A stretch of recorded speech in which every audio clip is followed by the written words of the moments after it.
Grupo PET Física da Universidade Estadual do Centro-Oeste oferece para vocês... PETcast! Hoje teremos como convidada a professora doutora Ana Lúcia Ferreira. Em 1996, a professora Ana Lúcia graduou-se em Matemática e Licenciatura pela Unicentro. E em 2005, graduou-se em Física e Licenciatura, também pela Universidade Estadual do Centro-Oeste. Em 2008, obteve seu grau de mestre em Física, pela Universidade Federal do Paraná. Já em 2012, obteve seu título de doutora em Física, também pela UFPR, com o período de sanduíche na Université Pierre-Hermé Curie. E recentemente atuou como diretora-geral do TFPR, Campus Guarapuava.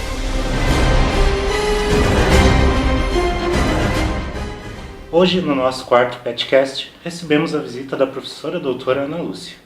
E eu quero agradecer em nome do Grupo PET Física a sua participação. Então, seja bem-vindo.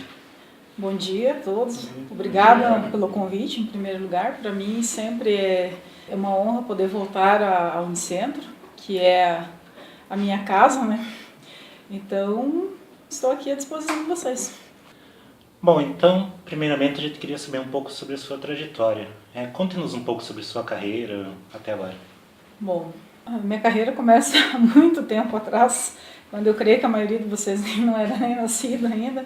Eu fiz a minha primeira graduação aqui na Unicentro em matemática. Na época, não existia curso de física, então os graduados em matemática tinham uma carteirinha que registrada quais as disciplinas que nós éramos habilitados a trabalhar. Então, em matemática, primeiro e segundo grau, eu vejo que era segundo grau, ainda não era nem ensino médio, não era ensino fundamental, e em física no segundo grau e desenho técnico no primeiro e segundo grau. Bom, trabalhei durante alguns anos como professora de matemática, no ensino médio, no ensino fundamental. E depois, acho que 3 anos de carreira, eu fui convidada para dar aula de física. Porque esses professores graduados em matemática, que tinham habilitação para dar aula em física, não gostavam de dar aula de física. E mesmo durante a graduação de matemática, eu sempre gostei da disciplina. Na verdade, eu sempre gostei de física. E eu falei, não, eu aceito, eu gosto da aula de física, não tem problema nenhum. Embora eu nunca tivesse trabalhado com essa disciplina. E a partir do primeiro ano que eu trabalhei com ela, eu falei, nunca mais eu quero dar aula de matemática. Por quê? Porque eu achei, pelo menos eu acho, muito mais fácil você exemplificar os fenômenos que você está falando para o aluno do que você exemplificar alguma aplicação do conteúdo de matemática, principalmente porque alguns conteúdos não são tão simples você achar bom. Números complexos, onde que eu vou usar, professora, se o aluno faz essa pergunta? Dependendo da carreira que ele for seguir, não vai usar nunca mesmo. E você fica numa situação que você não sabe o que dizer para o seu aluno. Então, eu comecei a trabalhar com física e continuei trabalhando sempre, né, em função também que os outros não gostavam muito, e foi aí que então ainda bem, deu certo. Depois que eu já tinha alguns anos de carreira nessa área, acho que já fazia uns 6 anos, 5 anos que eu trabalhava como professora, então olha, vai abrir um mestrado em educação na Unicentro. Mas fazia um bom tempo que esse mestrado ia ser aberto. Falei, olha, eu vou estudar e vou fazer um mestrado, porque já faz um bom tempo que fiz a graduação, fiz especialização em ensino de matemática, mas já fazia alguns anos que eu não estudava mais, não era mais aluno, fazia acho que uns 3 anos, né, nessa época. E aí, eu falei, acho que vou fazer um mestrado. E paralelamente me falaram, olha, vai abrir o curso de física. Eu falei, nossa, o que será que vai abrir primeiro? E eu fiquei nessa situação, vou fazer o mestrado em educação ou vou fazer o curso de física?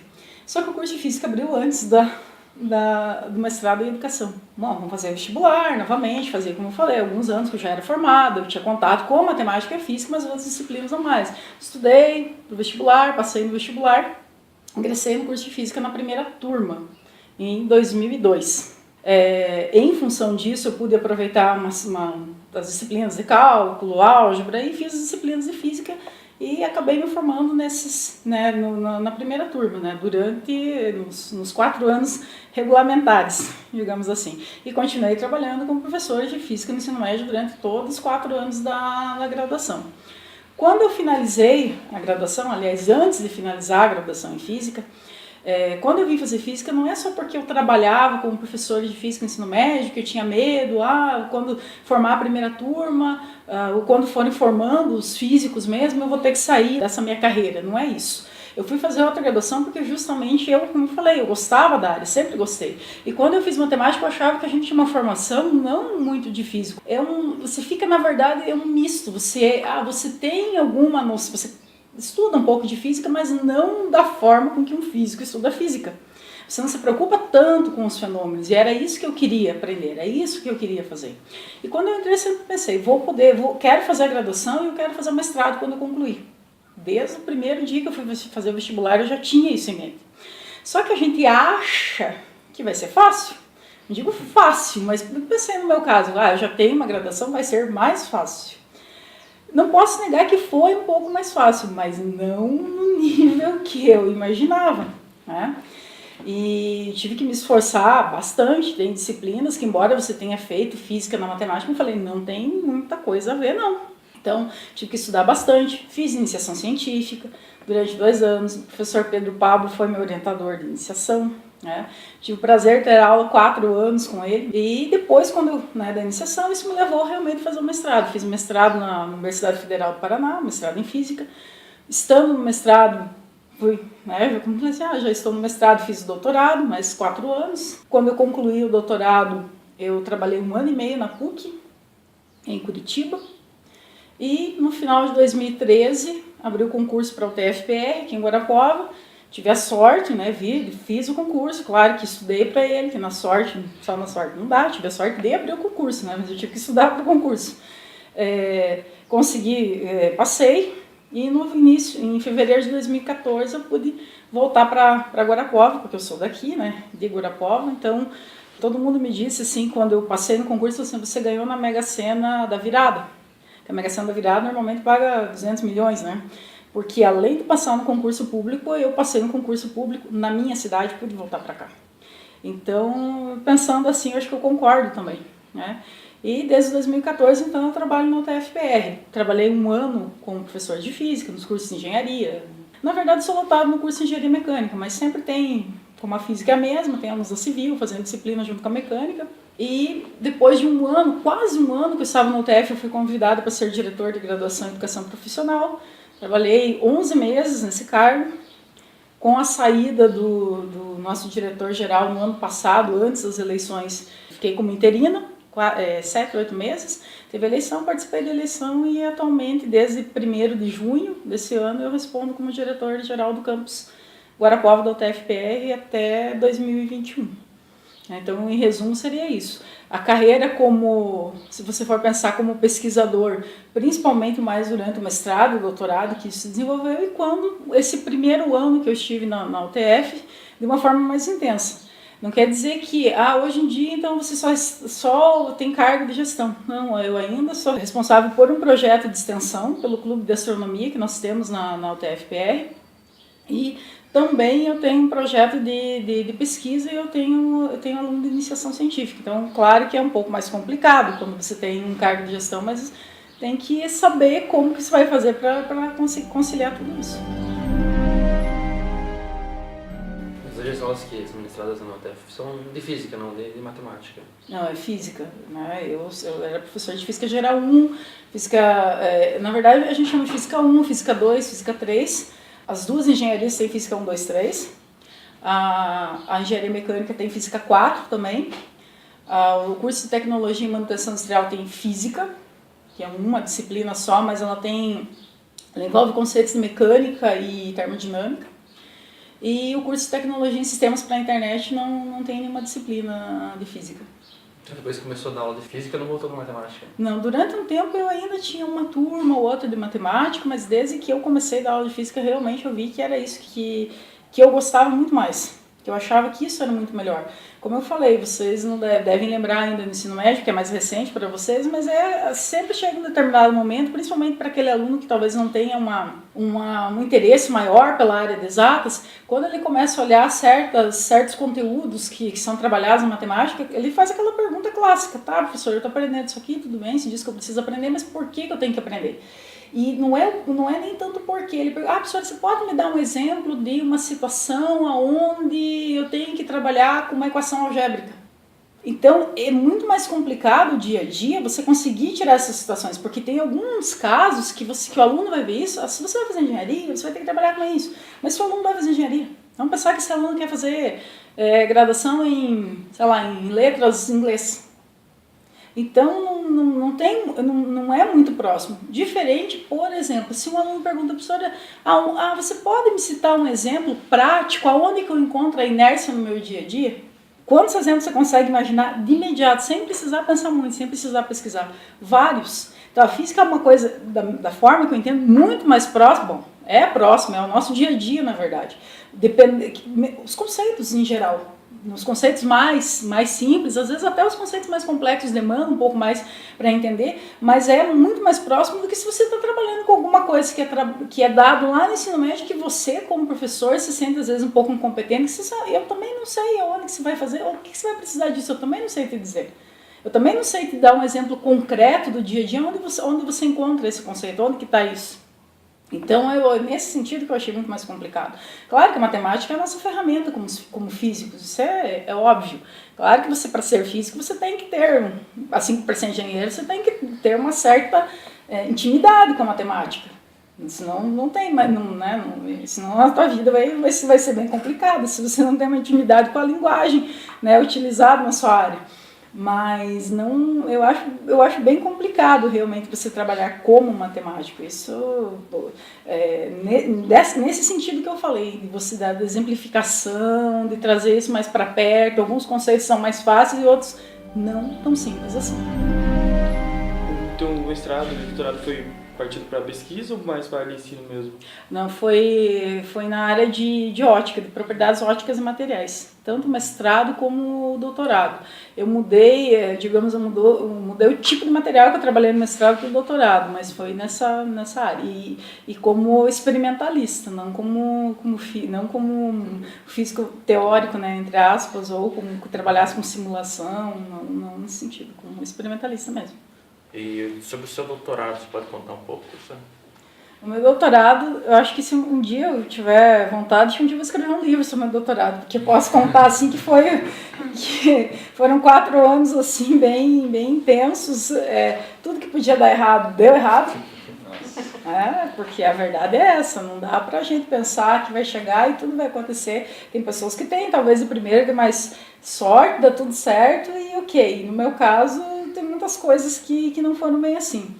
A parte de disciplinas, tudo bem, tranquilo, cumpri os créditos que eu tinha que cumprir, né? Na UFPR eram 2 disciplinas obrigatórias e 3 optativas durante o doutorado, até porque como eu já tinha sido aluno do mestrado, na verdade, né, eu já tinha algumas disciplinas obrigatórias, então são só 2 obrigatórias do doutorado. Essa parte foi tranquila.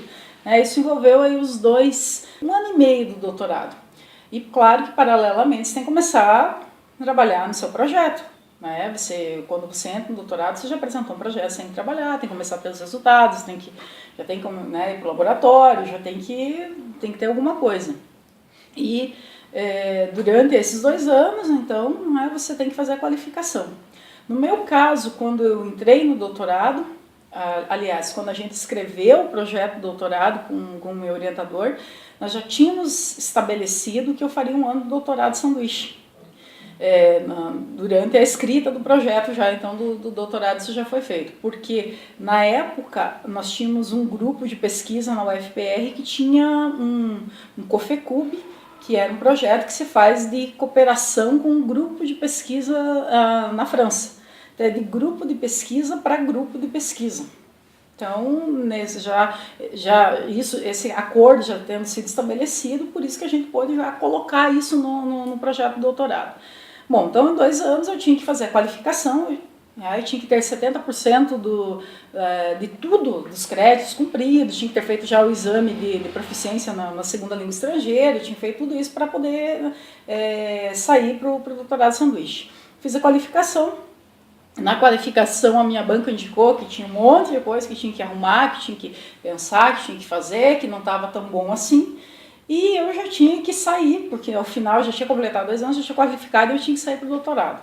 Bom, eu tive então 1 ano de experiência numa universidade francesa, mais especificamente na Paris 6, que é a Universidade Pierre Marie Curie. Dentro dessa universidade nós temos o Instituto de Nanociências de Paris. Então eu fiz um ano do doutorado lá. E a primeira coisa que meu orientador lá falou que você começar aqui, você vai terminar aqui na França. Então, durante um ano, você vai ter que desenvolver alguma coisa, começo, meio e fim. Não vai poder voltar para o Brasil, você vai terminar lá, porque lá a gente não sabe se você vai ter condições de fazer exatamente o que você vai fazer aqui. Então, tem que começar e terminar.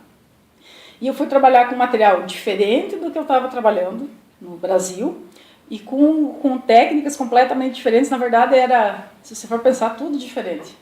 Porque lá você trabalhava com ondas acústicas de superfície. E, eu vou ser bem sincera, eu não sabia nem o que era isso.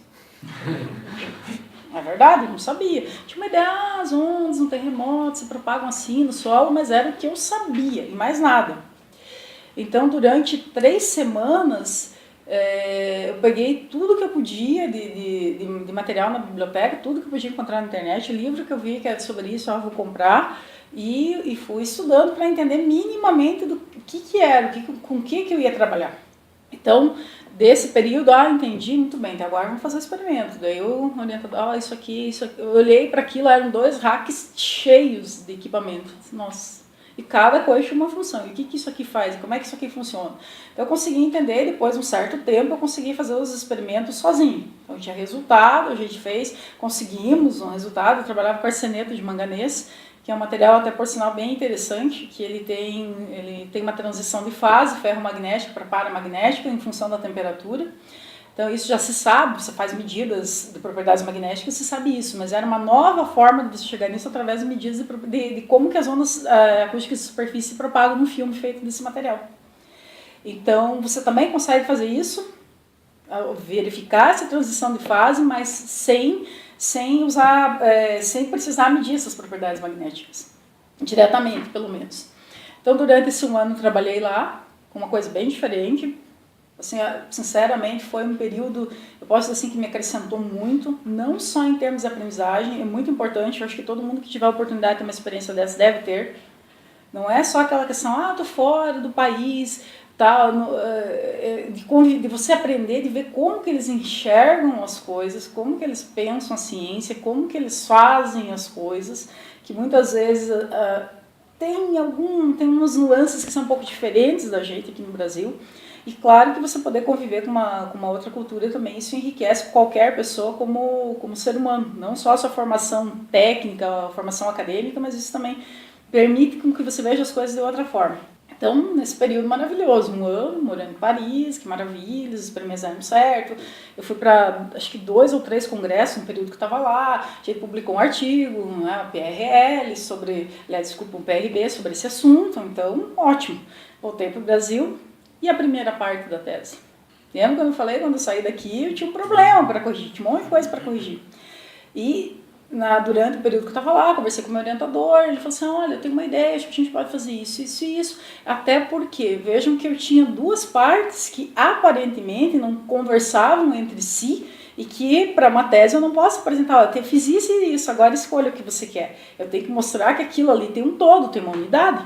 Então eu voltei para o Brasil e tinha que, como eu falei, eu não tinha mais disciplinas, mas eu tinha 6 meses para ter novos resultados da primeira parte. Eu tive que mudar de material, porque o material que eu estava trabalhando não tinha muito a ver, não ia ter conexão nenhuma com o arseneto de manganês, e eu tive que começar do zero a primeira parte da minha tese, ou seja, 6 meses para fazer o que eu tinha 2 anos.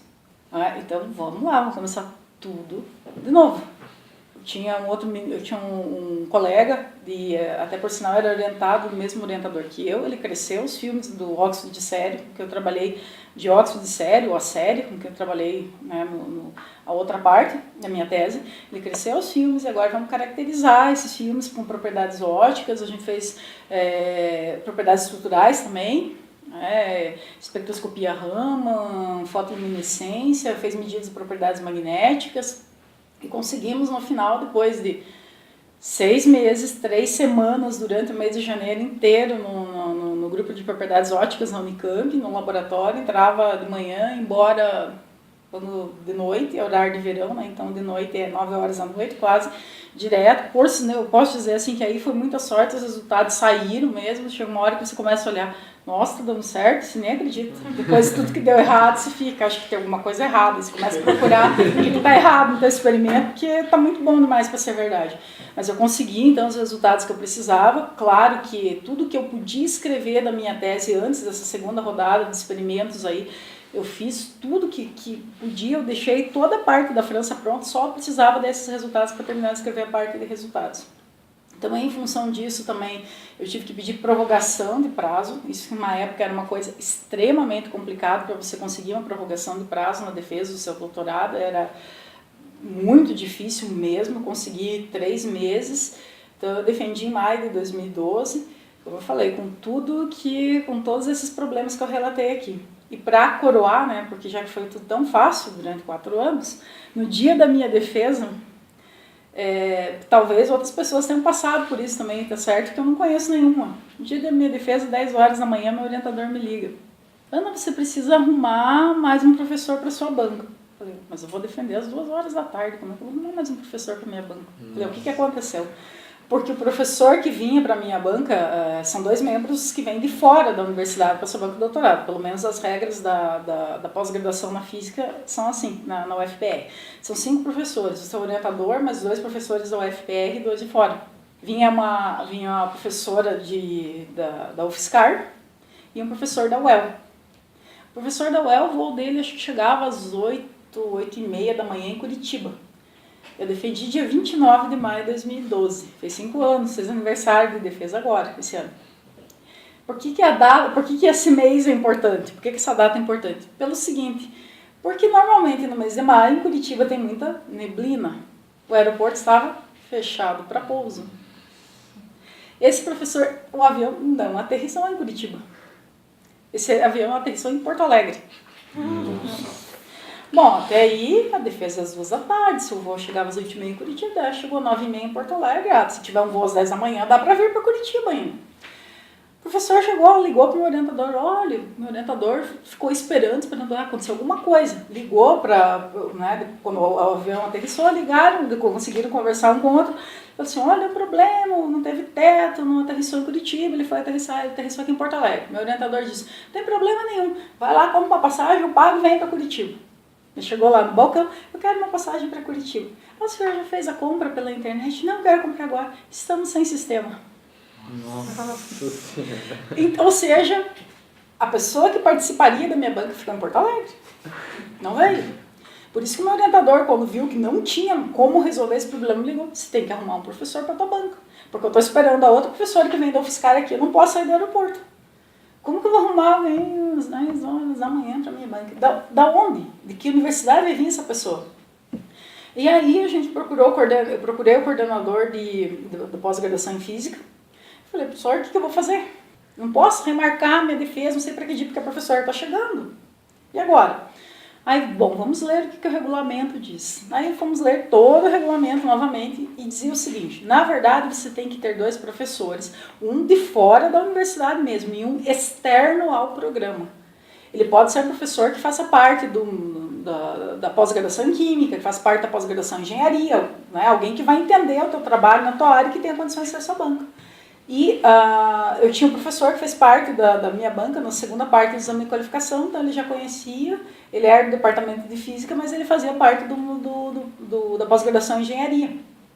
Falei, professor, por favor, me salve que eu tenho que defender isso hoje. Como você já leu o meu trabalho, eu fiz as correções que foram apontadas pela banca na segunda parte do exame de qualificação. Você conhece o meu trabalho e, por favor, ele aceitou, fez parte da minha banca e eu consegui defender no dia 29 de maio. E eu aprendi uma coisa, em Curitiba não pegue nada de manhã durante o período de inverno, porque tem nevoeiro e não vai dar certo.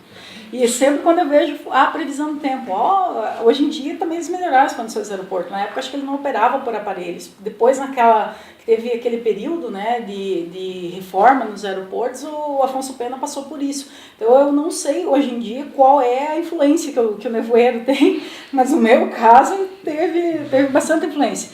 E o problema é que você já está extremamente nervoso. É o trabalho da tua vida, são 4 anos da tua vida. No meu caso, tá certo que é um pouquinho menor, né, porque 2 anos eu tive que jogar fora. Era 1 ano e meio, mais ou menos, mas é a tua vida que está ali. Se tudo der errado, o que você vai fazer?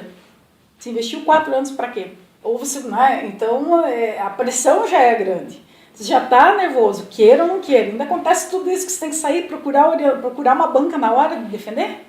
Então é complicado, mas no final deu tudo certo, né? Eu estou aqui, então não valeu a pena. Mas foi bom, né? Tanto que a epígrafe da minha tese, a epígrafe é que você coloca uma frase de um pensador famoso, de alguém lá, né? E a minha epígrafe é uma frase do Nietzsche, né, do filósofo, que diz, né, que a gente tem várias versões para essa frase, aquilo que não mata fortalece, mas diz que a tradução mais próxima do alemão para o português seria: aquilo que não te mata te torna mais forte. E essa foi a epígrafe da minha tese, em função de todas as desventuras que eu vivi durante os 4 anos e 3 meses da defesa. Então, professora, como foi então a tua experiência no doutorado de sanduíche lá na França? Como foi o teu recebimento lá? Então, na verdade, como já existia esse acordo entre os dois grupos, né, do NSP, né, de Paris e da UFPR, eu já conhecia alguns professores de lá, porque esses acordos permitem não só o aluno ir cursar o doutorado lá fora, mas o professor daqui do Brasil para a França, e da França vir para o Brasil, então tem esse intercâmbio. Então eu já conhecia alguns professores de vista. E o líder do grupo de pesquisa, na época, era um brasileiro. Só que um brasileiro que eu até não sei se ele já se naturalizou ou não, porque eu acho que ele vive há mais de 30 anos na França. Né? E, embora ele seja brasileiro, o nome dele é Victor Hugo. Ou seja, se será só pelo nome, é francês. E eu lembro quando ele veio, quando ele veio, né, para o Brasil nesse intercâmbio, antes da minha ida para lá, você que vai para lá, não, você vai trabalhar com isso, vai gostar e tal. E eu já conhecia ele e mais um professor do grupo, porque em 2008, no ano que eu comecei meu doutorado, eu fui apresentar meu trabalho de mestrado num congresso na França. Então a gente escreveu o projeto para o doutorado no segundo semestre de 2007, antes, né, da entrada, que foi em fevereiro, do doutorado, que foi em fevereiro de 2008. Eu já conhecia esse professor de vista, porque eu não lembro se foi em 2007 que ele esteve em Curitiba, conheci alguns outros professores do grupo também. E em 2008, quando eu fui apresentar o meu trabalho num congresso, era um congresso em Lyon. E o meu orientador falou: bom, você vai para a França mesmo, são 10 mil e não sei quantos quilômetros de distância, você vai para Lyon, não vai, mas antes você vai para Paris e conversa com o pessoal, vai lá no grupo, vê como é que é e tal. Eu fui recebida por ele, pelo líder do grupo, que era esse brasileiro, e tinha um outro professor em francês lá junto com ele. Era um período, era mês de julho, começo de julho. Eles estão quase entrando nas férias longas, né? Que é o período do verão, que as férias começam em julho e vão até o início de setembro. As aulas recomeçam no início de setembro na França. Acho que na Europa, mais ou menos, como um todo. E eu conheci o laboratório e era um período que eles estavam de mudança, entre aspas, eles estavam num local provisório, porque a universidade mesmo, o campus lá onde fica a Paris 6, eles estavam passando por um processo de troca de materiais, porque eu creio que é uma lei meio da União Europeia, que você não pode ter amianto, porque amianto é uma substância, pode, né, ter substâncias cancerígenas, tal, você tinha que trocar toda a parte do que tivesse de amianto nas construções. Então, durante, acho que 2 ou 3 anos, o campus passou por essa grande reforma e eles tiveram um antigo hospital da época do Luís XIV, lá, que era Luís XIV, Luís XV, que era abandonado lá, esse hospital, e tudo estava lá, então estava tudo meio provisório. Eu conheci essa estrutura provisória. Quando eu fui, então isso em 2008, não, venha mesmo, por quê? Porque a gente tem muitos intercâmbios hoje com a Europa, porque a gente sabe que em alguns casos eles têm uma dificuldade um pouco maior de encontrar aluno. Não é que não tem aluno, mas é que é pouco aluno para a estrutura que eles têm. Isso também acontece com Portugal. Posso falar porque eu tenho um conhecimento um pouquinho maior em função da universidade agora, que a gente tem acordos, né, com Portugal. Então, eles têm essa carência de alunos. Então, não, venha e tal, porque a gente precisa e tudo bem. Então, eu fui, olhei o grupo, gostei, olha, em 2010, quando, né, porque eu tinha que fazer, né, primeiro não tinha nem começado o doutorado ainda. Estava começando, estava fazendo só disciplina, não, em 2010, quando eu voltar, tudo bem. Eu fui. E ele era o líder do grupo, mas eu acabei, ele era meu orientador oficialmente, mas eu tinha um co-orientador, digamos, que era quem efetivamente tinha desenvolvido todo o trabalho, que aí sim era um francês. Então eu trabalhava com ele, e na França, eu não sei se a lei mudou ou não, mas eles tinham uma carreira um pouco diferente da carreira que a gente tem nas universidades no Brasil. Lá você pode ser um professor, que eles chamam um maître de conférence, que é quem dá aula. Não que essa pessoa não possa fazer pesquisa, mas ela dá aula para a universidade. É isso, a função básica dela é essa. Ele pode ser um chercheur, que é o pesquisador, e ele é pesquisador, ele não dá aula, nenhuma. Porque ele não tem o cargo dele é diferente. E ele pode ser um enseignant-chercheur, que seria o que os nossos professores são. Porque aqui no Brasil, nas universidades, eu sou só pesquisador. Não existe isso, você faz concurso para professor. Então você vai fazer pesquisa sim, mas você vai dar aula. Então tem essa terceira possibilidade. No caso do meu co-orientador francês, ele era chercheur, ele era só pesquisador, ele não dava aula. Então ele era, assim, o francês para um brasileiro são pessoas completamente diferentes, né? Claro que eu não conheço todas as pessoas de todas as regiões da França, mas o parisiense a gente tem que entender que é a capital. Então normalmente, e é a cidade mais visitada do mundo. Tem um monte de turistas saindo, tem turista saindo pelo ladrão lá quase. Depois de toda a questão do terrorismo do ano passado, eu não sei como é que tá, mas no verão é muita gente para tudo. As ruas, não são os pontos turísticos, mas as ruas, né, que são mais, tem muito movimento, então eles são um pouco mais estressados mesmo.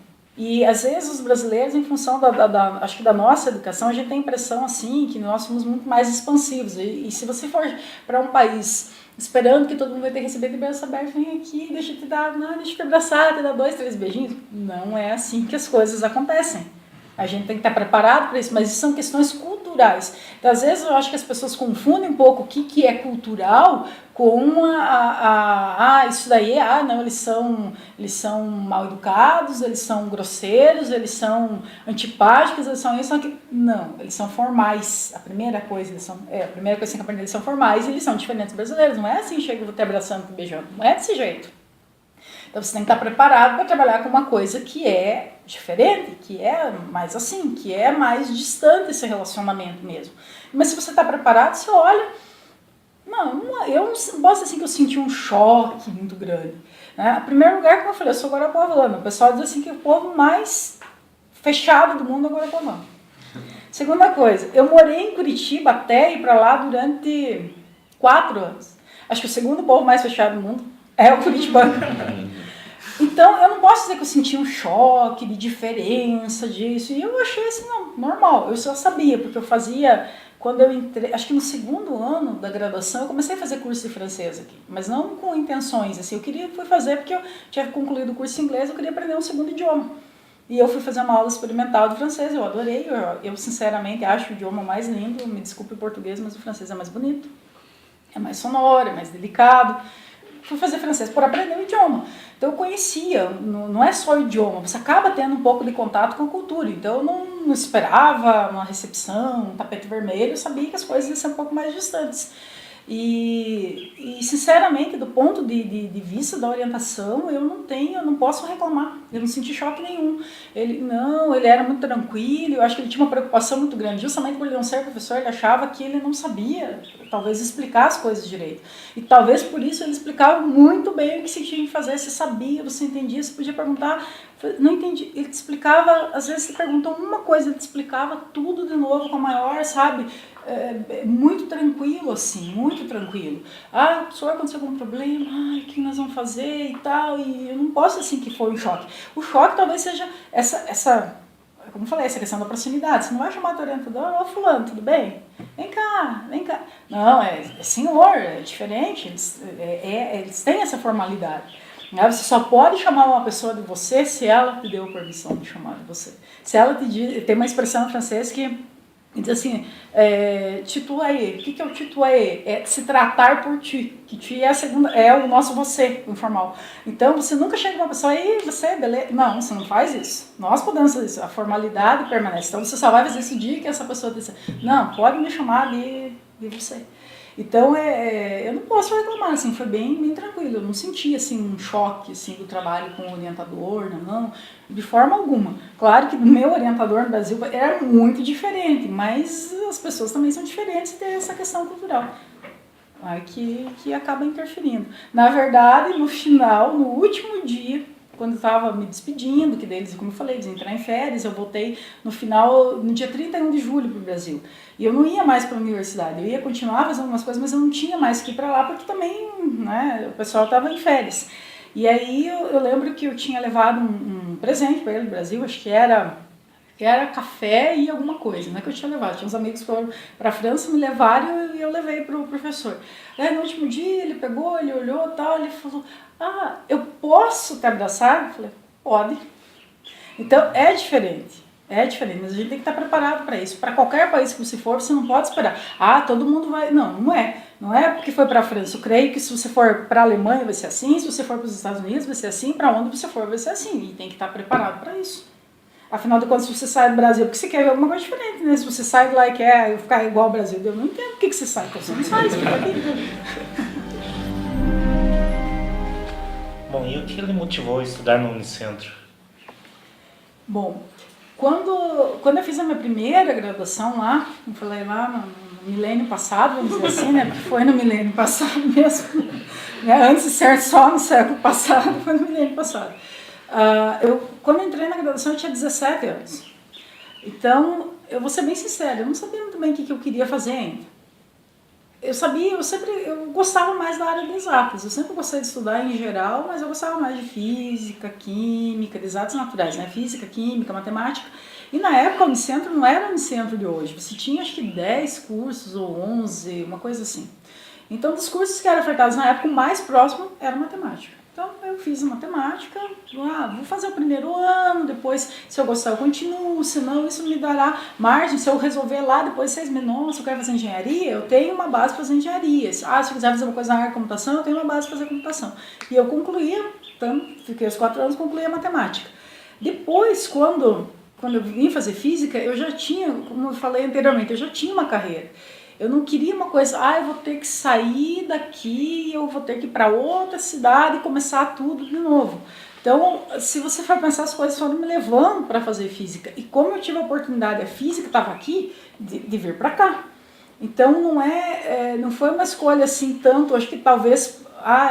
tinha física em outros lugares, por que você não foi fazer lá? Porque eu teria que mudar completamente a minha vida para fazer uma nova graduação. Eu tive que fazer isso depois, mas era para fazer um mestrado, doutorado, né? Eu tive que pedir demissão, encerrar, eu trabalhei 11 anos, eu cortei aquilo ali em 11 anos e fui fazer um mestrado, doutorado. Fui embora, comecei tudo de novo, né, em outra cidade.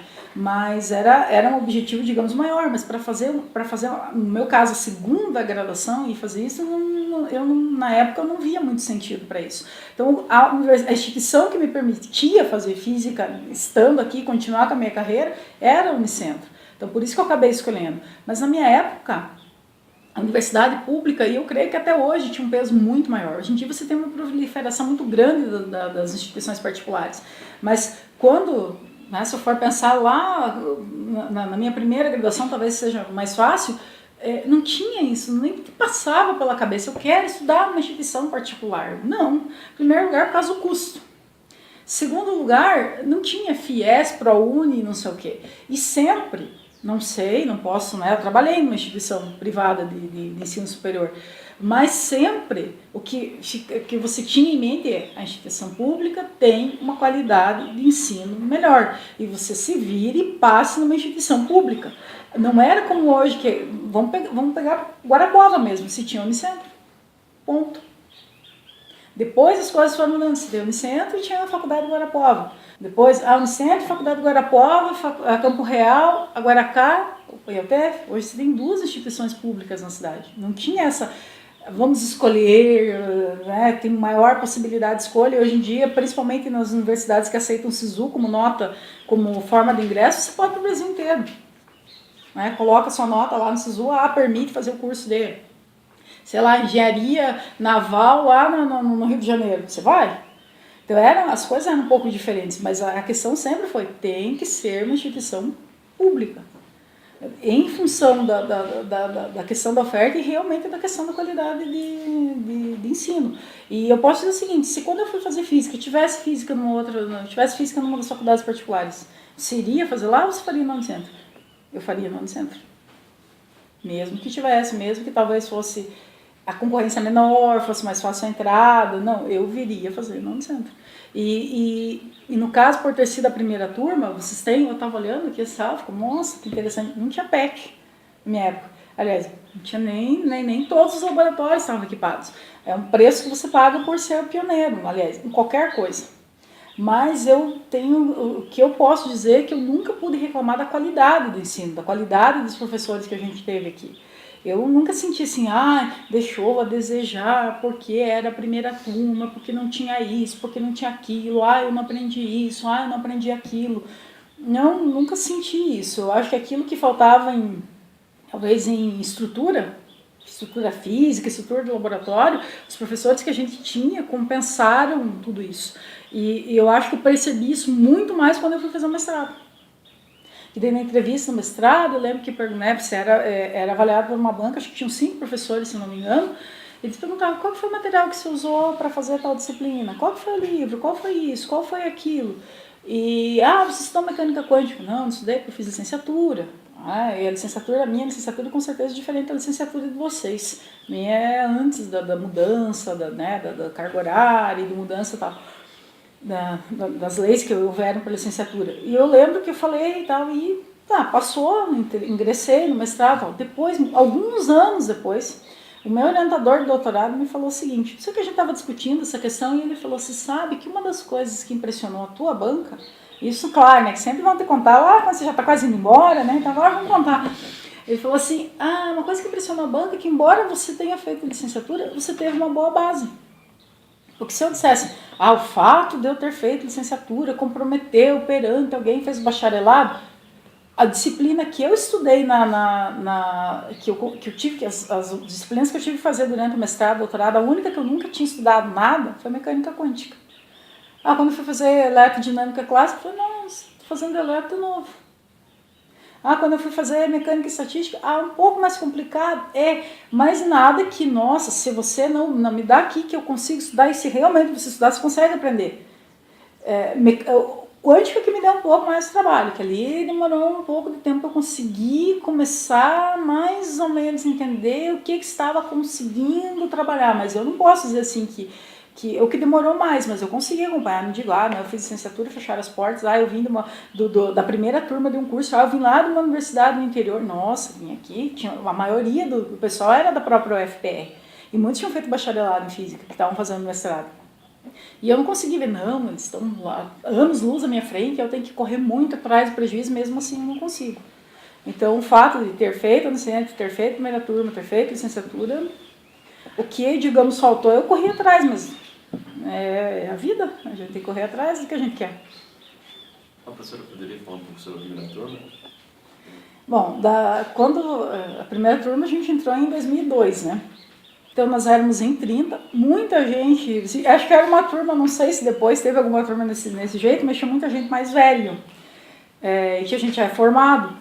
Tinha muita gente na minha situação que era formada em matemática e que foi fazer física. O pessoal que com a mesma... já trabalhava, eu tinha uma colega que era uma história muito parecida com a minha. Já trabalhava com física e fazia física.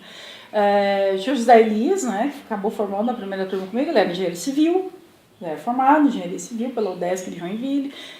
Tinha um pessoal que estava no último ano da matemática aqui no Unicentro, que estudava pela manhã e estava fazendo o primeiro ano de física à noite. Até, né, são áreas afins, né? Então, tinha muita gente assim. Tinha aquele que estava fazendo o curso pela primeira vez mesmo, a primeira vez que estava entrando na universidade. Teve muita desistência, mas a gente pode imaginar o seguinte, ou tentar levantar as causas para isso, porque eu acho que a concorrência do meu vestibular, se eu não me engano, que isso foi lá em 2001, né? Então eu tenho que forçar a memória, voltar 16 anos atrás, eu acho que era 3.3 a concorrência em física. Então tem muita gente que às vezes tem 17 anos e tem que escolher o que eu quero fazer na vida, eu não sei muito bem. Vou olhar qual que é o curso que não tem uma concorrência tão elevada. É física. Vou fazer isso aí. E eu entro. Não tenho nem muita ideia de fazer. Eu gosto, porque eu gostei de Star, eu gosto de Star Trek, eu gosto de Star Wars, eu gosto de fazer física. Porque vai que eu aprendo a viajar no tempo, eu construo uma máquina viajar no tempo, eu construo um teletransporte, vamos lá fazer física. Né? E eu acho que, em parte, é o desconhecimento do que você está fazendo que leva, ou quando começa a olhar, e vamos lá, você tem a velocidade, como que você acha a aceleração? Você tem que derivar. Derivar? O que é derivar? Eu tenho a velocidade, eu quero achar a posição em função do tempo. Eu tenho que integrar. O que é integrar? Eu vou ter que aprender cálculo para poder aprender física. Então, eu acho que às vezes isso frustra um pouco aquela ideia, como eu falei, eu vou entrar lá e vou construir alguma coisa. Isso é da ficção científica que a gente vê e não é assim. Então, tem muita gente que foi desistindo, que foi saindo em função disso. Que eu acho que viu, não é muito bem o que eu quero fazer. Depois teve muita gente que não, eu quero fazer, mas acabou pegando dependência em Física 1. Então, da minha turma mesmo, esse pessoal foi ficando para trás da primeira turma. Mas depois, no segundo ano, a gente tinha... daí começa a separar, né? Porque tem disciplinas que tem gente, que tem mais gente que frequenta, tem disciplinas que tem menos gente, e assim vai indo. E aconteceu isso, no laboratório de Física 2 tinha mais gente, mas na Física 2 tinha menos, e assim as coisas foram acontecendo. Quando nós chegamos no terceiro ano, nós éramos em 5. E logo, acho que na segunda ou terceira semana de aula, nós éramos em duas mulheres, eu e a Fernanda, K1. A Fernanda desistiu, ela passou um concurso do estado para professor do ensino médio, ensino fundamental, e acabou desistindo. E fiquei eu fui a única mulher da primeira turma. O Márcio, que hoje em dia é professor na UFSCar, o José Elias, que eu falei que já era formado em engenharia civil na UDESC, que trabalha na SURG, aqui em Guarapuava, o Claudinei, que é professor no FERA, na Imperatriz, na Colônia e em mais algum lugar, eu sei que o Claudinei dá um monte de lugar, mas agora não sei todos, e tinha o Josnei. O Josnei era um dos casos que fazia matemática de manhã e fazia física à noite. Então nós éramos em 5. Ao final do terceiro ano, nós ficamos pro quarto ano nós ficamos em 4, porque o Josnei concluiu matemática e foi fazer mestrado em matemática. E largou a física. E nós ficamos em 4. Eu, o José Elias, o Márcio e o Claudinei. E aí nós nos formamos em 4, que foi a primeira turma. Com um detalhe importante, da primeira turma que fez vestibular, que no centro ingressou aqui, nós nos formamos exatamente em 10%. Nós nos formamos em 3%, porque o Márcio ele veio transferido da UEPG para cá. Então, da turma mesmo que fez vestibular aqui, nós fomos em 3%. Então, digamos que realmente, se a gente for pensar, uma turma muito pequena, tal, do ponto de vista do aluno, não é tão ruim. Porque se você for olhar assim, quem ficou é quem queria fazer o curso. Não é quem é aquele, que vestibular, porque não sei o que, era mais fácil, eu entrei, não sei bem o que eu quero, é quem queria. Então, quando você ia fazer trabalho, até era mais fácil. Não, eu faço isso, ou era você que fazia sozinho, você fazia com outro, mas as pessoas que estavam ali tinham mais ou menos um objetivo em comum.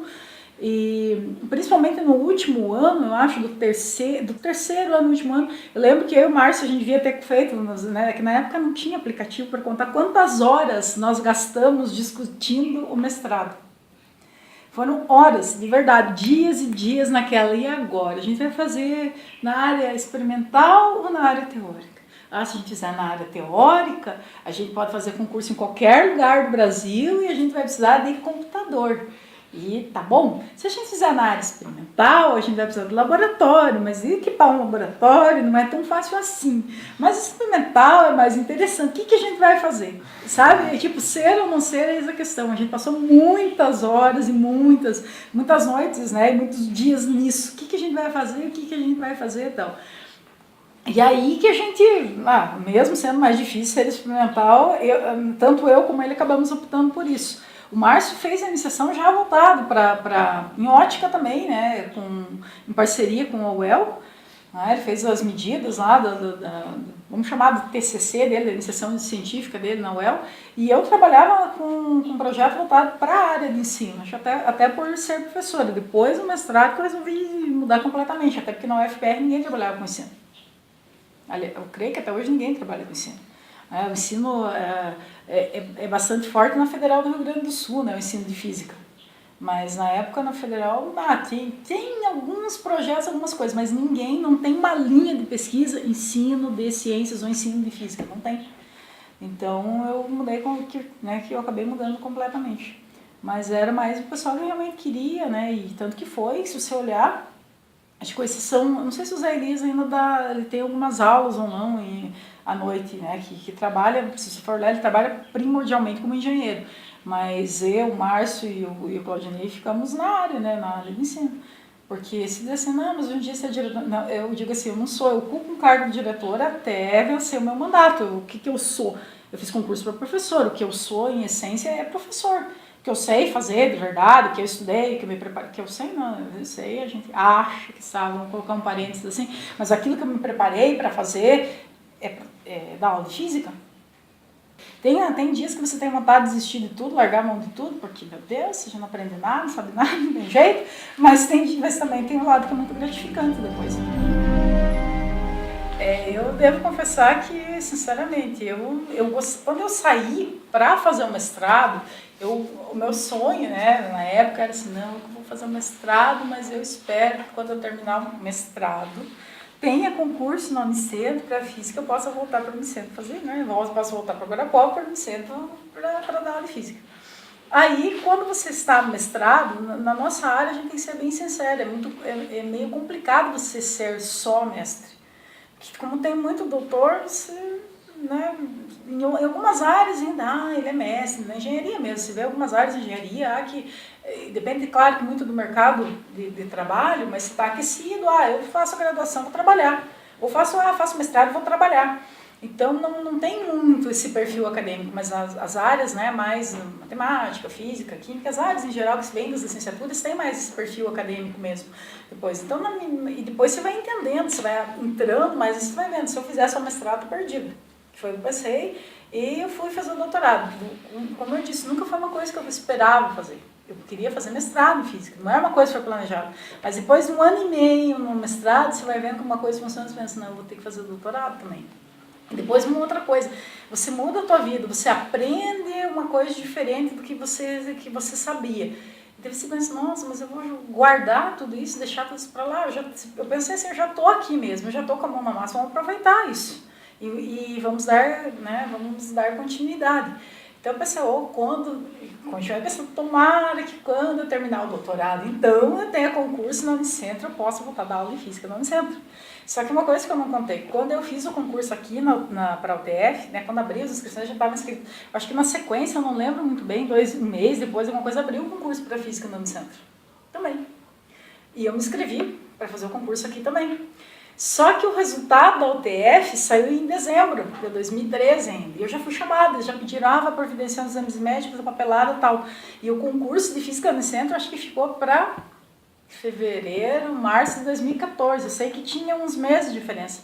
Então, eu já tinha passado, já tinha sido chamada lá e aqui eu ainda ia ter que fazer. Então, eu podia ter ganho 2 vezes na Mega ainda. Uma vez na Mega da virada e outra na segunda vez. Só que daí também não dava, né? Professora, você pode explicar os projetos que você desenvolve?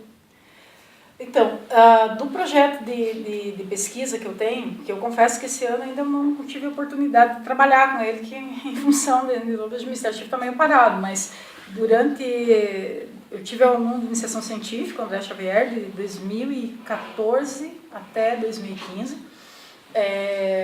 Nós trabalhamos com uma continuidade do que eu trabalhei no doutorado aqui no Brasil, que era com as propriedades ópticas e magnéticas de óxidos semicondutores. A gente trabalhou novamente com óxido de sério, a gente conseguiu reproduzir os resultados. Na verdade, você tem uma família de óxidos semicondutores que a ideia é continuar trabalhando com as mesmas propriedades para outros tipos de óxido. Na verdade, o projeto da sequência é trabalhar com óxido de áfino. Desde a questão do crescimento do material e aí sim a caracterização. Eu confesso que esse, como eu falei, de 2016 para cá ele está meio parado, mas é esse projeto.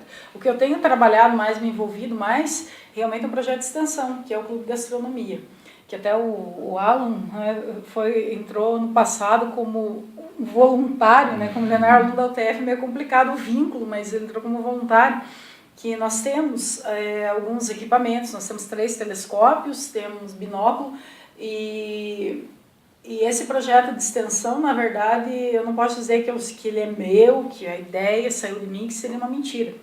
No ano que eu entrei na UTF em 2014, que eu dava aula de Física 1 para Engenharia Mecânica, tinha um aluno que o pessoal estava falando dos projetos e o campus era novo, né? Tinha 3 anos em Guarapuava, mas era o primeiro ano que ele estava funcionando na sua sede atual, né? Porque 3 anos a gente ficou na Unicentro lá na Santa Cruz, né? A UTF começou na Unicentro Santa Cruz, lá no bloco O, P, sei lá no fundo da Unicentro. E enquanto a construção, né, da sede estava sendo feita. Então, em 2014, quando a gente mudou, tava tudo muito, sabe, se chegar numa casa nova, ainda tem que fazer, e os alunos eram muito carentes de projetos, porque não tinha espaço físico no Unicentro para fazer. Então, quando a gente foi para lá, eu lembro que eles falaram assim, mas não tem projeto, não tem isso, não tem aquilo. De um aluno, né, tem que citar o Luiz André, né, que é o pai da ideia, a gente tem que dar nome, né, tem que dar crédito às pessoas. Ele falou comigo, professor, ele tinha feito 1 ano de física na Universidade Estadual do Ceará. E ele disse, lá a gente tinha os equipamentos, a gente fazia observação e aqui não tem nada, seria tão interessante se tivesse. Eu falei, nossa, é verdade, né, Zandra? Seria muito bom se tivesse esse projeto, se a gente tivesse um projeto assim, né? E aí eu lembro que numa conversa com o diretor-geral da época, um dia lá no café, lá a gente estava conversando e o diretor falando, para os projetos, o pessoal tem que ter projeto que a gente poderia apoiar. Naquela época tinha dinheiro, tá?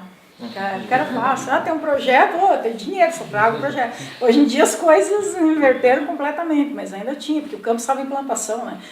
Durante a implantação dos campos UTF, durante 3 anos, ele ganha uma coisa chamada enxoval, ou seja, ele ganha um orçamento muito maior do que vai ser o orçamento dele depois. Depois você acostuma com a realidade, mas acontece isso. Então, tinha dinheiro. Eu falei, o diretor reclamando que não tinha projeto, eu falei, mas escuta, tem um aluno que tem um projeto lá, que ele gostaria de fazer isso, mas não tem ninguém que queira tocar essa ideia para frente. E daí o diretor falou, e quanto vai custar isso? Eu falei, não sei. Você pensa num telescópio, você já pensa num telescópio, você já pensa no Hubble, né? Ou no radiotelescópio, né? Aquela série de telescópios que a gente tem no deserto Atacama, você já pensa uma coisa assim, vai custar milhões e milhões. Não. Eu falei, vou pedir pro Luiz André fazer o levantamento. E aí ele já tinha conversado com outros 2 colegas, o Jaime e a Janaína, e eles fizeram, eu falei, então tá bom, conversei com o diretor assim, a gente precisa saber o que vocês precisam realmente, quanto vai custar isso, e vocês precisam colocar o que vocês querem fazer. Vai ser pelo menos, faz um esqueleto dessa ideia.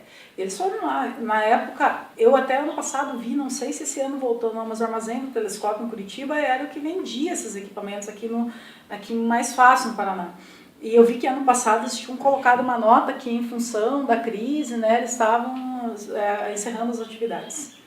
E eu sei que eles entraram em contato lá, viram o que precisaria, o que seria a estrutura mínima. Precisamos disso. Quanto custa? R$8.000. Nossa.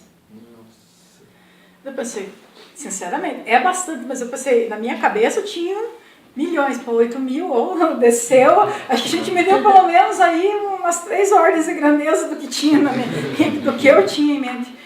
Aí, eles fizeram esse esqueleto, fui lá e para o diretor, tá aqui. Até o diretor olhou, você tem certeza que isso está certo? Eu falei, olha, aqui é da empresa e tal, né? Deve estar certo. Eles pediram, entraram em contato, isso aqui é o mínimo. Não, se é isso a gente compra.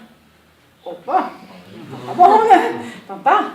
E aí, a gente tem os editais anuais na UTF, que é da Pró-Reitoria de Pesquisa e Pós-Graduação, tem um edital para pesquisa, tem um edital para extensão, que você submete seu projeto para ganhar bolsa para o aluno. E aí estava aberto o edital, e eu falei, olha, André, você tem que ver um professor que queira e tal, e ele, aí eu vi, então tá, então deixa que eu proponho o projeto, acho que eu vou escrever, eu proponho o projeto, então. Eu peguei as ideias que ele, o Jaime e a Janaína tinham me apresentado, escrevi, porque era meio um esqueleto, vamos fazer isso, o objetivo é esse e tal, mas claro que o projeto tem a forma, né, de escrever, tem que ter objetivo, justificativa e tal. Eu fiz o projeto, a gente submeteu em 2014 para 3 anos, na época você podia escolher para 1, para 3 anos, e o Luiz André foi bolsista durante 1 ano desse projeto. E o Jaime e a Janaína foram voluntários durante 1 ano. Então, basicamente, o que foi feito nesse primeiro ano? Nós fizemos observações, tentamos fazer durante um mês, pelo menos uma vez por mês, claro que as condições climáticas interferem também, o que está visível no céu em certas épocas do ano. Nós fomos para um encontro de astronomia que foi realizado na UDF, em Curitiba. É como se, é um congresso, acho que bianual, trianual, se não me engano, para ver o que as pessoas faziam nessas áreas, que estavam falando da astronomia e tal. E fizemos sempre, né, no primeiro momento nessa linha, alguns filmes com discussão, depois isso acabou virando um outro projeto separado de um outro aluno, uma outra coisa, que esses filmes de ficção científica, vamos ver, vamos discutir sobre isso. E a principal preocupação é que a gente tivesse continuidade do projeto, porque um dia essas pessoas se formam. E quem que assume esses projetos quando essas pessoas se formam? Você fez investimento, dinheiro público. R$8.000, mas é dinheiro público, não é meu. São de todo mundo que paga imposto no Brasil, ou seja, mais de 200 milhões de brasileiros. Você tem que garantir que aquilo ali tenha vida longa, até para pagar o investimento que foi feito. Então, a gente já foi implantando, olha, vamos ver quem tem interesse para garantir a continuidade.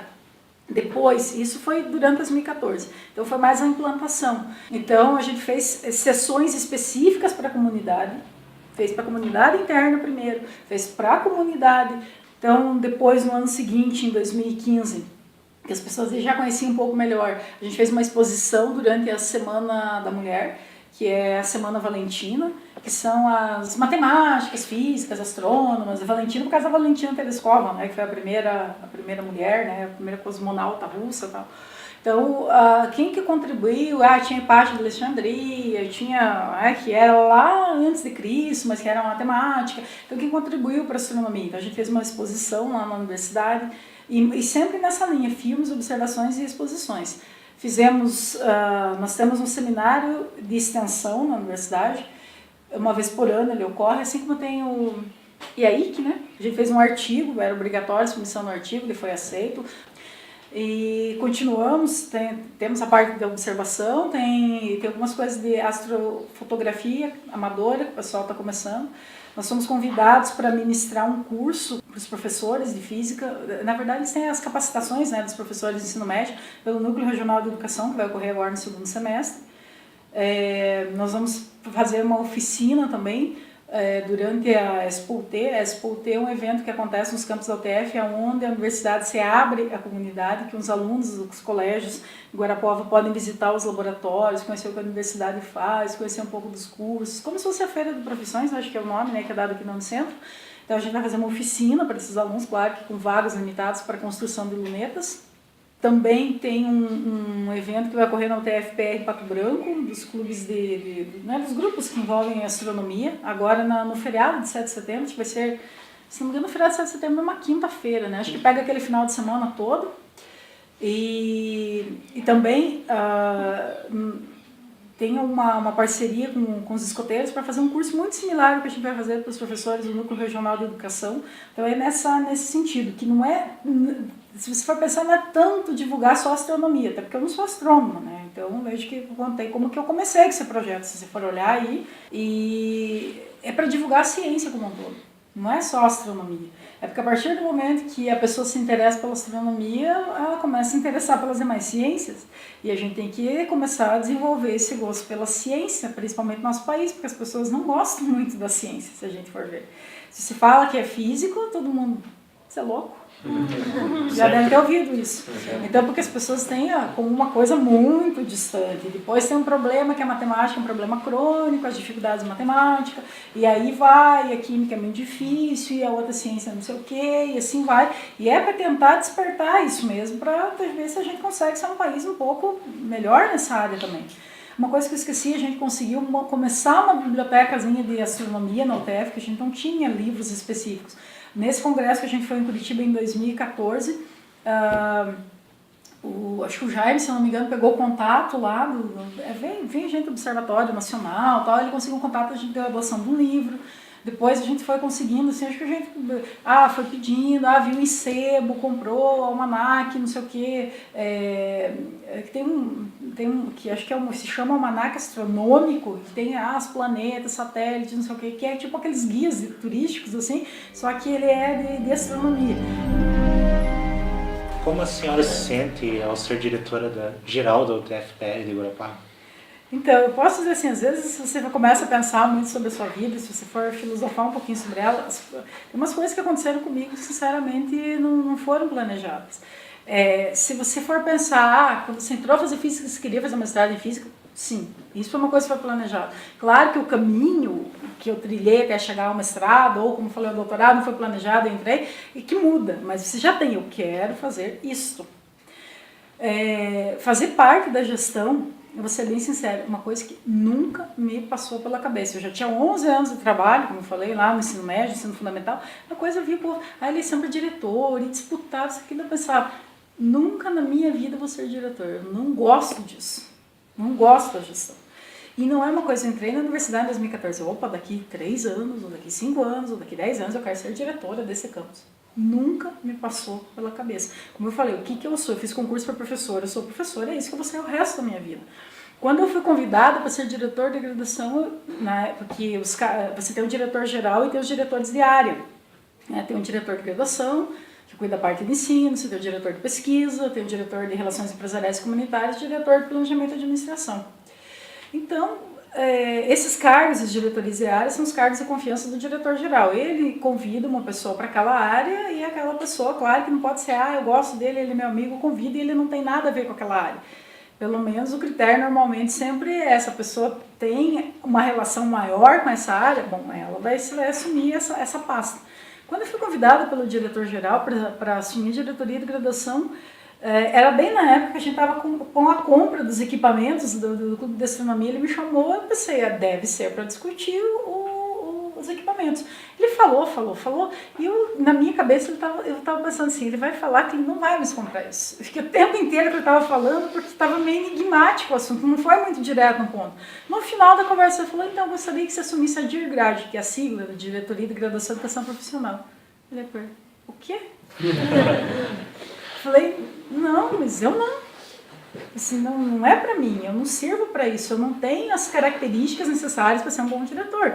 Porque um diretor, queira ou não queira, ele tem que ter um jogo de cintura maior, ele tem que ser uma figura mais política e tal. Eu falei, não, de jeito nenhum.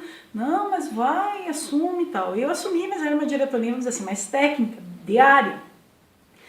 E eu confesso que é meio complicado no começo, você não entende muito, mas depois de um semestre, porque dentro do semestre seguinte a matrícula, você passou por todos os processos da parte de graduação na universidade, você começa a entender. O lado bom da coisa é que você começa a entender como a universidade funciona, e não só o teu campus, não só a universidade, mas como as coisas funcionam. Tem um universo paralelo chamado administração, a parte administrativa, financeira, as leis. Por que você não pode fazer isso? Se você é um leigo na área, você pensa, posso fazer o que eu quiser, eu tenho dinheiro, eu vou lá e compro. Não é assim. Por que eu tenho que ter 3 orçamentos, tem que isso, tem que aquilo? Você tem coisas que você não entende. Se você não está entendendo, como eu falei, um outro universo complexo, que se você não precisar entender isso, você passa o resto da sua vida sem saber disso. Bom, por que eu falei da diretoria de graduação, não na direção geral? Porque, na verdade, uma coisa está ligada à outra. Eu comecei lá, eu entrei em novembro de 2014, eu não tinha nem um ano de campus. Eu achei, mas por que eu? Tem quanta gente que está aqui 3 anos, eu tenho tanto aqui há tantos meses, por que eu? E fui indo, fui entendendo, fui aprendendo, fui levando um ano, mas é mais técnico, é mais, entre aspas, mais fácil. Fácil, vírgula, porque todos os problemas relacionados ao aluno, todos os problemas relacionados ao professor, tudo é o diretor de graduação que responde. O pai que às vezes liga, porque a gente tem o pai que liga, que é informações do seu filho, a gente primeira pergunta, seu filho é maior de idade? O senhor tem que se entender com ele, a gente não pode fornecer informações. Na UTF não pode. Então você tem o pai, o filho e todos os professores e os técnicos administrativos que trabalham nos setores relacionados ao DIRGRAD. Então é muita gente. Basicamente você trabalha com pessoas o tempo inteiro. E problema quase todos os dias. De um lado, de outro quase todos os dias. Mas tudo bem. Quando o diretor, o professor João Paulo, que era o diretor daqui, foi convidado para assumir a assessoria de planejamento da UTF-PR, nós tivemos eleição para reitor no ano passado.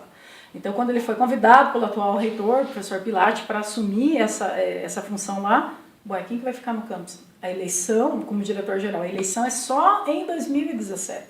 E ele saiu em outubro de 2016. Quem que vai ficar? Não iam fazer eleição antes, porque não vai fazer um campus no outro ano, outro campus no outro ano, não. Vão fazer todos os campos juntos, uma vez só. Então, vai ter que ter alguém que assuma esse período, oficialmente eu falei interino, mas o nome bonito é pro tempore, até a eleição mesmo. E quando ele me chamou de novo, eu pensei, dessa vez ele vai me demitir.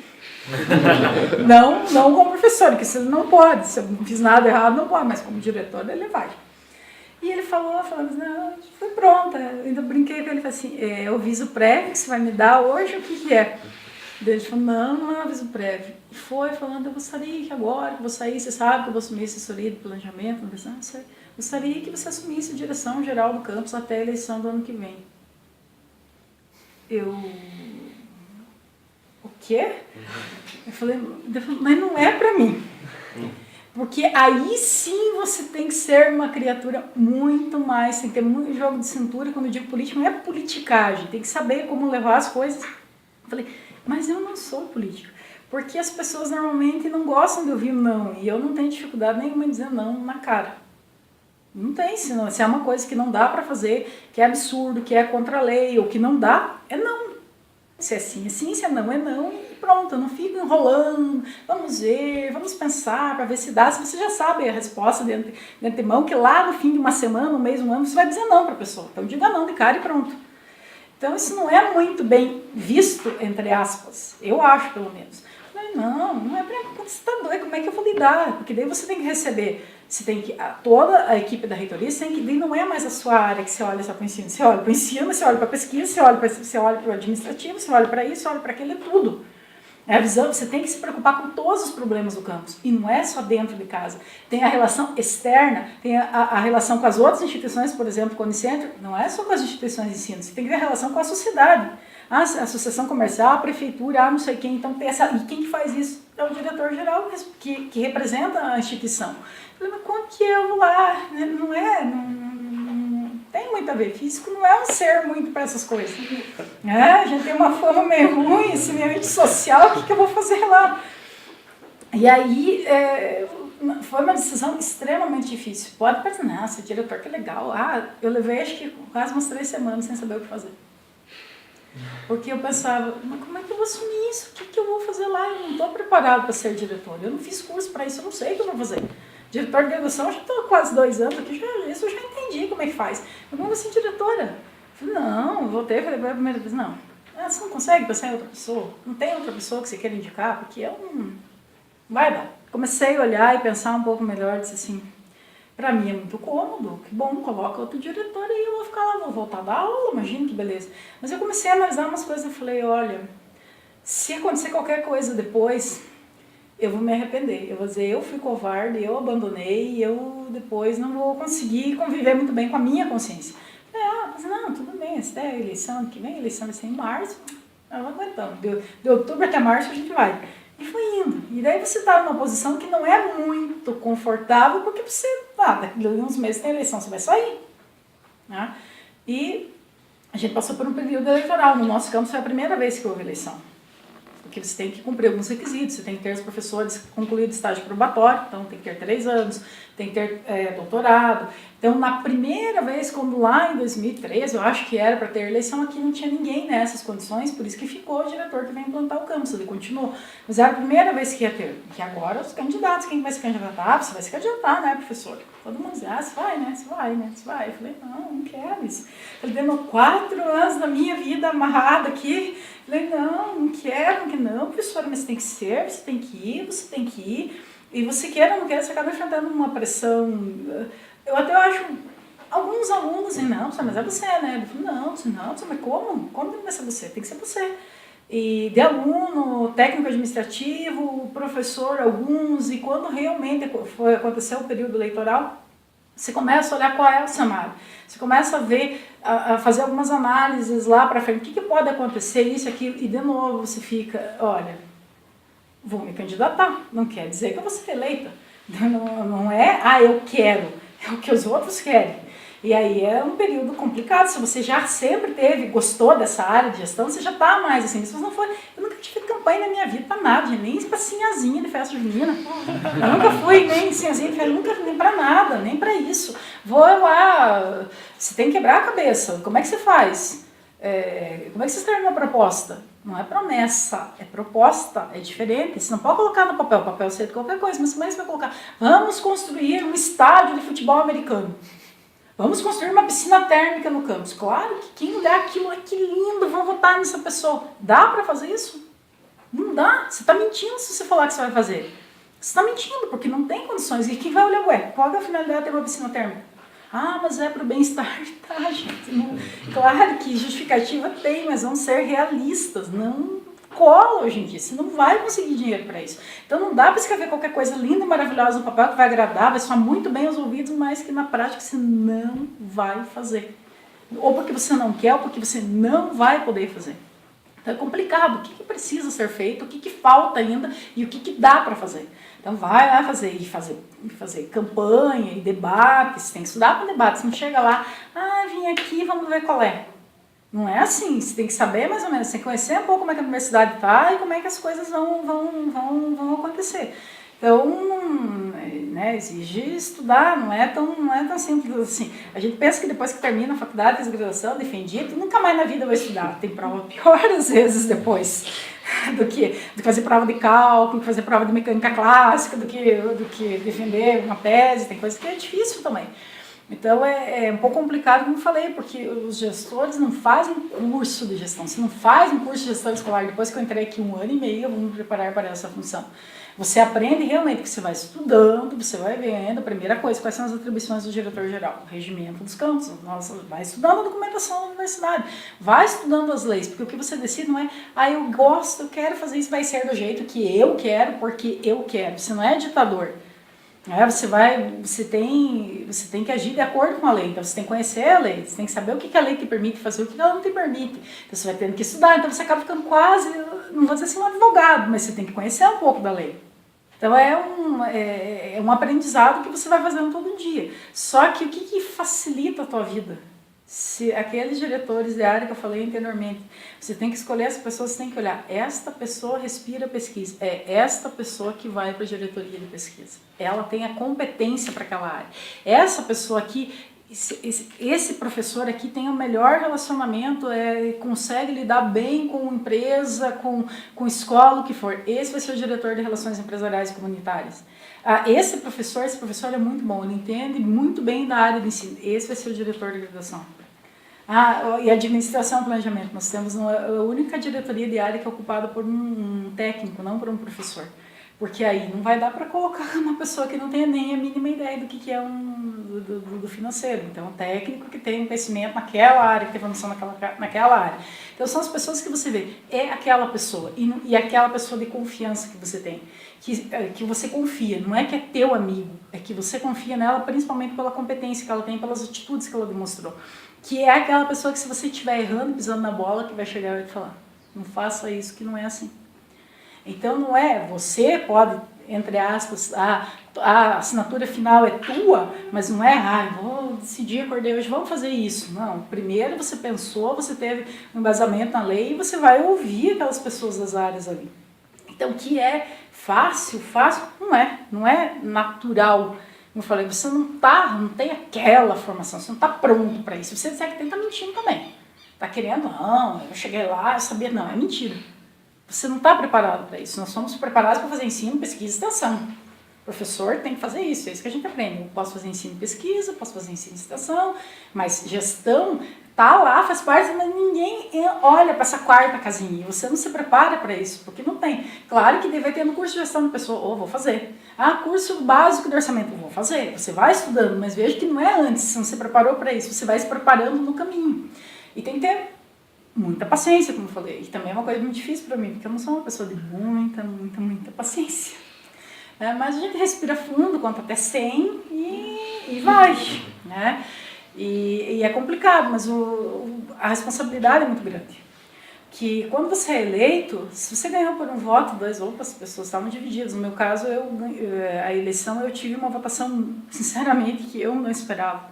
Então, isso te traz... Tem uma frase, né, do tio do Homem-Aranha, não desse, lá, do Homem-Aranha, lá no interior, que diz assim, que com grandes poderes vem grandes responsabilidades. Sinceramente, é a frase da direção. Quando você olha que a maioria esmagadora das pessoas confiaram em você, você sabe que você não pode errar, todo mundo erra, mas você tem que tomar muito cuidado para não errar. E você não pode decepcionar aquelas pessoas depositaram o voto de confiança em você. E a gente sabe que no nosso país essa questão de voto é muito, né, banalizada, as pessoas quebram muito esse compromisso entre o eleito e o eleitor, não, até me eleger, depois esqueço, nem lembro quem é você, e não é assim, você tem que, pelo menos eu acho que quando a gente vai fazer as coisas, a gente tem que fazer as coisas da melhor forma possível. Não é porque o outro está fazendo lá, mas ninguém faz assim. Tá, mas todo mundo faz errado. Mas só porque todo mundo faz errado, você também vai fazer? Não, você tem a obrigação, quando é você, de fazer as coisas do jeito que você acha que são certas. Então, é muita responsabilidade, é grande a carga, mas como eu falei, eu acho que eu me sinto assim, entre aspas, tranquila, porque eu sei que as pessoas, os diretores de área que eu tenho, eu posso confiar plenamente neles. E os próximos 4 anos, aí até 2021, a gente vai trabalhar da melhor forma possível. Tudo que a gente vai fazer, a gente tem que se dedicar ao máximo, fazer o mais bem feito possível, mesmo que a gente não tenha aquele preparo para isso, vai aprendendo, vai fazendo. E tendo em mente que, como eu falei, grandes poderes vêm grandes responsabilidades. Né? Então, levando aí. Enfim, professora, eu gostaria de agradecer novamente, em nome do Grupo PET Física, a sua participação. E se quiser deixar mais uma última mensagem, fique à vontade. Olha, como eu falei, eu agradeço o convite. Né? A mensagem que eu poderia deixar é realmente não desistir.